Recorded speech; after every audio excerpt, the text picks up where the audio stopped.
Al filo de la semana. Análisis de temas nacionales e internacionales con un enfoque diferente.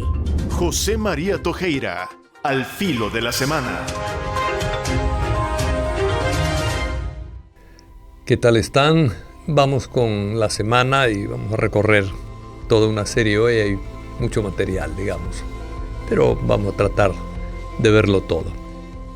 La captura de los líderes en el bosque. Sí, miren, en la cooperativa El Bosque, ¿verdad? Se capturaron a un pastor y presidente de la cooperativa y también posteriormente, al día siguiente, a uno de los abogados que defiende a la cooperativa. Es una cooperativa que ha perdido el juicio un par de veces, pero que se enfrenta a un desalojo de los lugares donde han vivido siempre, podríamos decir, ¿verdad? Y van a quedar en nada, ¿verdad? Es decir, perder casa, perder lugar de vivienda, lugar de convivencia con otra gente y empezar a buscar fuera, es una tragedia para la gente, ¿verdad? Entonces, evidentemente, el gobierno debe responder a ese problema.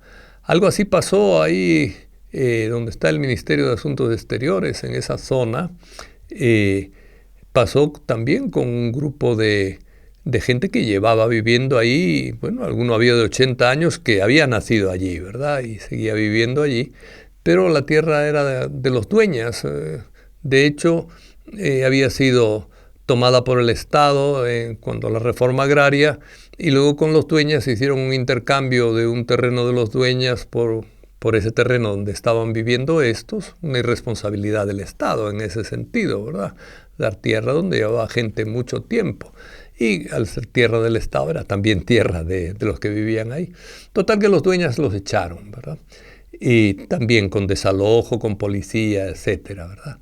Bueno, estuvieron en la calle. Para ir al Ministerio de Asuntos Exteriores había que pasar por en medio de aquella gente que pusieron unas champas en la calle porque no tenían a dónde ir, ¿verdad? Y al fin, precisamente el gobierno de Nayib Bukele intervino, recién nombrado, dialogó con ellos y terminó construyéndoles casas en un terreno del Estado que quedaban cerca precisamente de ese terreno. El terreno del Estado era para el ministerio de no sé qué, ¿verdad? No querían darlo por eso, pero cuando llegó Nayib les dio ese terreno y vivieron ahí. Es decir, bien por Nayib en aquel momento, pero ahora la reacción ha sido absolutamente perjudicial y no se puede golpear a la gente porque reclamen y porque pidan ayuda. Es decir, y menos meter preso al día siguiente al abogado que los defiende solo por estar presente ahí y bueno, decir algunas palabras. Hay derecho a la libertad de expresión, libertad de reunión, etc. Bueno, un desastre lo que se hizo con ellos. Esperemos que lo suelten, etc.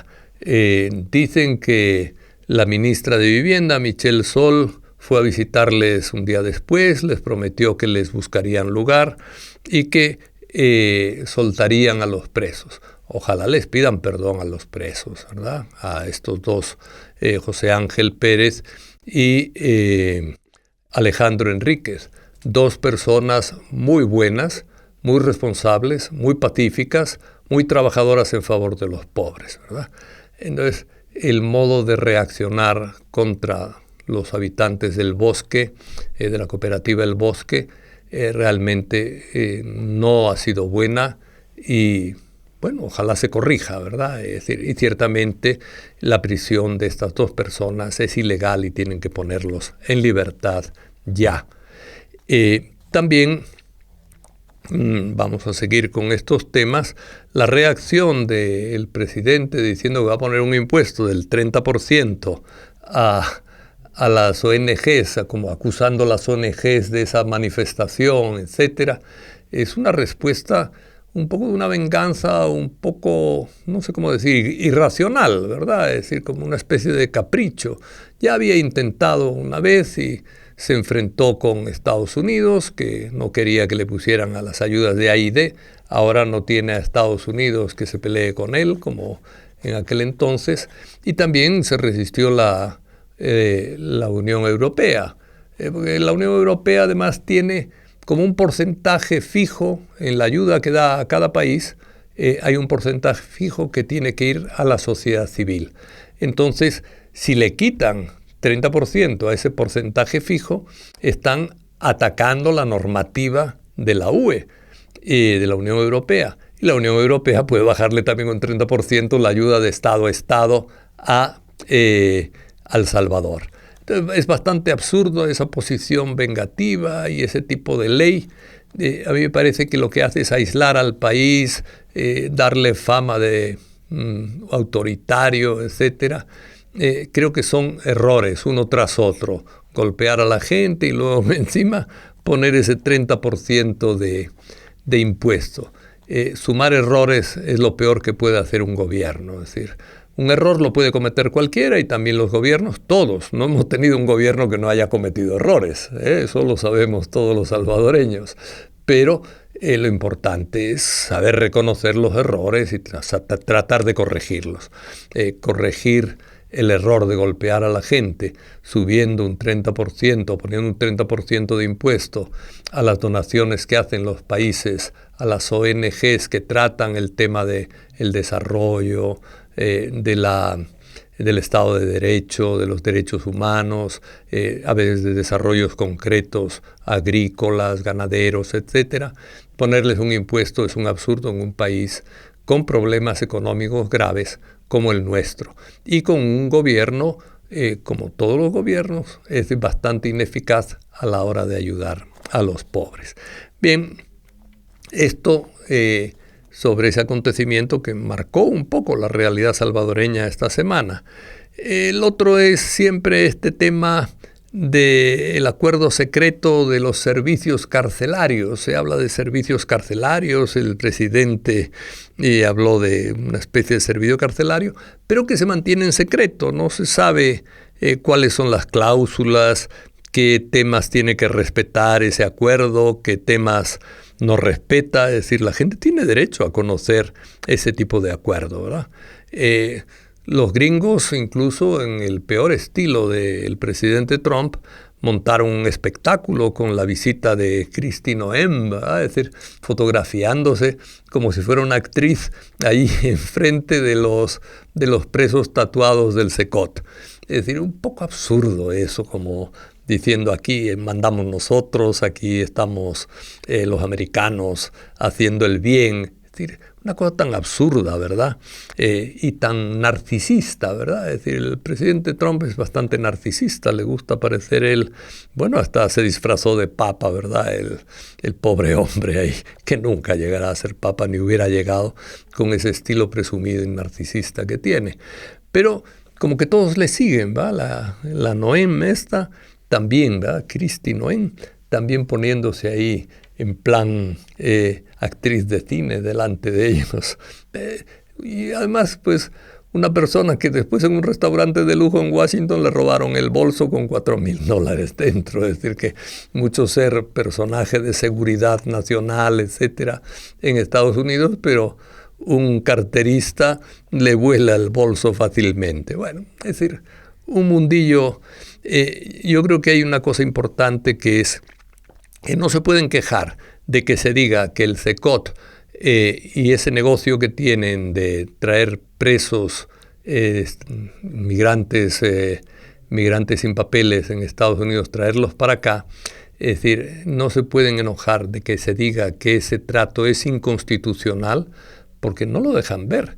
Y la Constitución dice que nadie puede estar preso en el país si no hay un caso pendiente, ¿verdad? Es decir, si no han sido escuchados en juicio, ¿verdad? Bueno, el Kilmar Ábrego fue escuchado en juicio y en juicio le dijeron que no se le podía echar de Estados Unidos.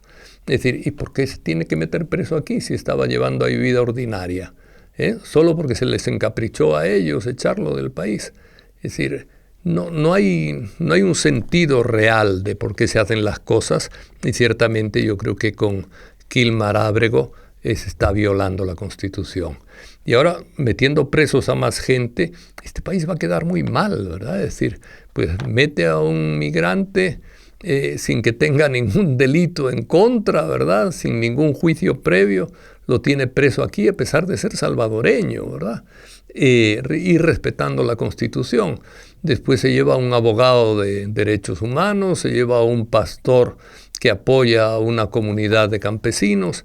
Miren, meter presos como primera reacción, empezar a buscar acusaciones cuando no las hay de hecho, es bastante absurdo, ¿verdad? Bueno, hay que corregir eso, ojalá se corrija y se reflexione un poquito al respecto, ¿verdad? La PDDH, qué vergüenza que la PDDH haya devuelto las cartas que los parientes de los presos incomunicados le habían dado a la PDDH para que la hiciera llegar a donde sus parientes, simplemente para decirles, te recordamos, te apoyamos, te estamos mandando comida. Es decir, no le decían nada malo a sus parientes, pero fueron incapaces, PDDH, Procuraduría de Defensa de los Derechos Humanos, incapaz de llevar una cartita de una persona pobre a su hijo preso, incomunicado y sin juicio, durante mucho tiempo, a veces 1 año o 2.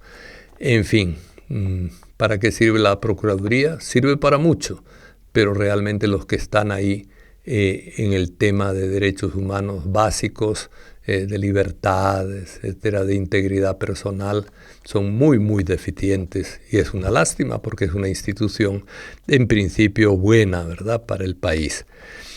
También los transportistas fueron metidos presos, ¿verdad? Es decir, en una escena como un poco turbia. Al principio es cierto que no funcionaron bien los buses, pero responder inmediatamente con meter presos, uno de ellos murió. Es decir, no hay ninguna explicación de qué le pasó. El gobierno debe explicar, murió mientras estaba bajo control del gobierno. El gobierno tiene que explicar qué es lo que pasó, cómo fue el procedimiento de atención a la persona. Es una persona humana, es salvadoreño. Puede haber habido, casi seguro, acaba pensando que los hubo, puesto que no explican nada, ni hacen una investigación, ni dan explicaciones claras. Entonces la gente con toda razón empieza a pensar que lo trataron mal, tenía una enfermedad previa, por supuesto, lo que fuera, pero lo trataron mal y esa fue la causa de la muerte inmediata de la persona, ¿verdad? Es decir, no se veía, cuando lo exhibieron en público, no se veía una persona enferma, etcétera, ¿verdad? Bueno, una vergüenza de nuevo.